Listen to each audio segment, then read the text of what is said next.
È un Benetton in ottima salute quello che si appresta ad affrontare il settimo turno dello United Rugby Championship, lo URC, che vedrà i Leoni in campo al Monigo sabato alle 20:35 contro gli Ospreys, formazione gallese al nono posto in classifica e quindi al momento fuori dai playoff, 15 punti, 3 in meno del Benetton che è quarto in coabitazione con altre 4 squadre. Un Benetton dunque che viaggia sulle ali dell'entusiasmo.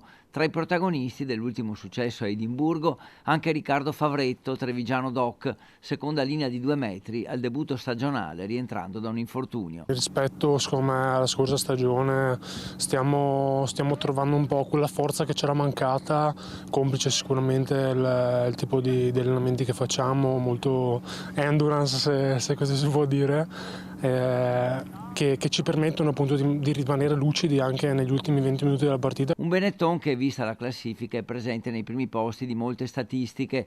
Ad esempio Mendy è il giocatore che nell'ultimo turno ha fatto più metri palla in mano, 116, mentre la squadra è prima per palloni rubati all'avversario, ben 50.